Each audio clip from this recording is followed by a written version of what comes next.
नली का कमाल। राजा कृष्णदेव राय का दरबार लगा हुआ था। महाराज अपने दरबारियों के साथ किसी चर्चा में व्यस्त थे।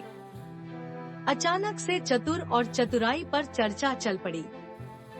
महाराज कृष्णदेव के दरबार में दरबारियों से लेकर राजगुरु तक तेनालीराम से चिढ़ते थे। तेनालीराम को नीचा दिखाने के उद्देश्य से एक मंत्री ने खड़े होकर कहा, महाराज, आपके इस दरबार में बुद्धिमान और चतुर लोगों की कमी नहीं। यदि अवसर दिया जाए तो हम भी अपनी बुद्धिमानी सिद्ध कर सकते हैं, किंतु क्या मंत्री जी? महाराज कृष्णदेव ने आश्चर्य से पूछा।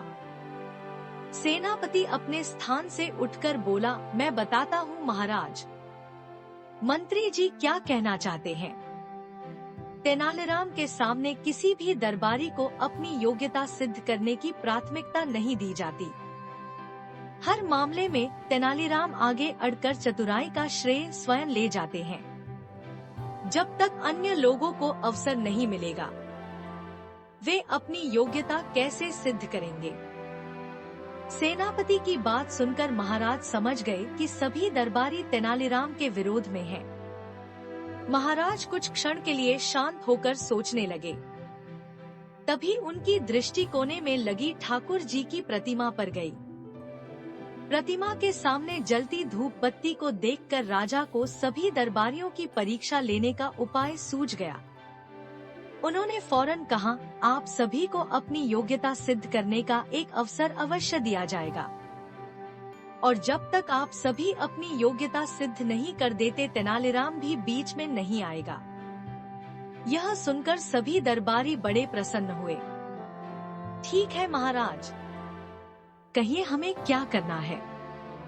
राजा ने धूप बत्ती की और इशारा करते हुए कहा, मुझे 2 हाथ धुआं चाहिए। जो भी दरबारी ऐसा कर पाया उसे तेनालीराम से भी अधिक बुद्धिमान और चतुर समझा जाएगा। राजा कृष्णदेव की बात सुनकर सभी दरबारी आपस में फुसफुसाने लगे कि यह कैसा मूर्खतापूर्ण कार्य है।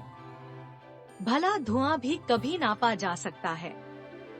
एक एक कर सभी दरबारी अपनी अपनी युक्ति लगाकर धुआं नापने में लग गए। कोई दोनों हाथों में धुआं नापने की कोशिश करता, किंतु धुआं हाथों से निकल लहराता हुआ ऊपर की तरफ निकल जाता। सभी ने भरपूर कोशिश की, लेकिन कोई भी 2 हाथ धुआं महाराज को न दे सका। जब सभी दरबारी थक कर बैठ गए तो एक दरबारी बोला, महाराज, धुआं नापना हमारी दृष्टि में असंभव कार्य है। हाँ, यदि तेनालीराम ऐसा कर पाए तो हम उसे अपने से भी चतुर मान लेंगे, किंतु वह ऐसा नहीं कर पाए तो आप उसे हमारे समान ही समझेंगे।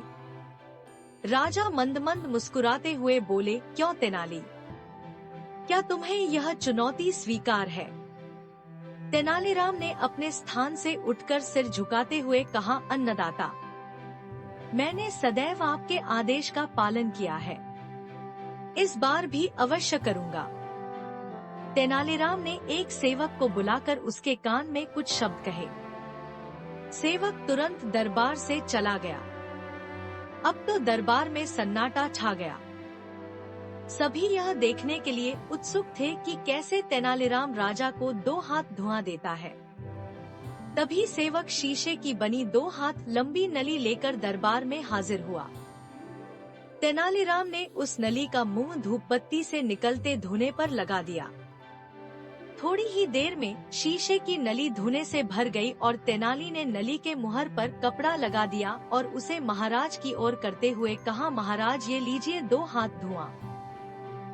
यह देख महाराज के चेहरे पर मुस्कुराहट आ गई और उन्होंने तेनाली से नली ले ली और दरबारियों की तरफ देखा। सबके सिर नीचे झुके हुए थे, लेकिन दरबार में कुछ दरबारी ऐसे भी थे जो तेनालीराम के पक्ष में थे। उन सब की आंखों में भी तेनाली के लिए प्रशंसा के भाव थे। तेनालीराम की बुद्धिमानी और चतुराई देख राजा बोले, अब तो आप मान गए होंगे कि तेनालीराम की बराबरी कोई नहीं कर सकता। दरबारी भला क्या बोलते, वो सब चुप सुनते रहे।